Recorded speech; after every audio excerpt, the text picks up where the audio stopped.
Ils ne portent pas de gilet et ne font pas dans la dentelle. Pour ces manifestants de tous bords, sexes et âges, la cause des femmes se passe de faux semblants et se réfère aux vrais chiffres.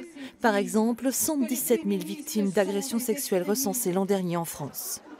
Seulement 9% ont déposé une plainte et 109 femmes sont tuées sous les coups de leur mari. Parmi elles, Adélissa, 21 ans. Ça s'est passé tout près d'ici, à Mandeur. Adélissa, toute jeune maman, tuée le 25 octobre sous les yeux de sa fille. Et puis bien sûr, Razia, l'Afghane, qui pensait que les autorités françaises la protégeraient. Razia, poignardée en plein jour à Besançon.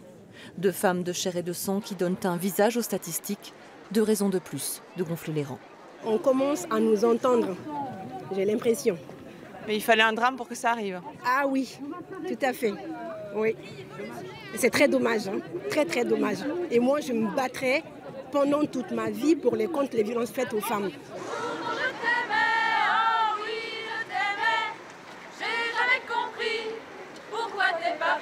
Je pense que les mouvements MeToo et tout un ensemble de discussions qu'il y a eu sur les réseaux sociaux ont quand même amené une prise de conscience un peu plus globale.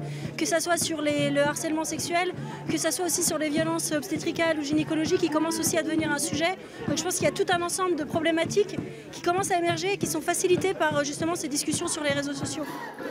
De la vie générale des manifestants, la cause des femmes progresse, mais la route est encore longue. Quelques jours après l'enterrement de Razia, un constat s'impose. La parole des victimes pèse souvent moins lourd que leur mort.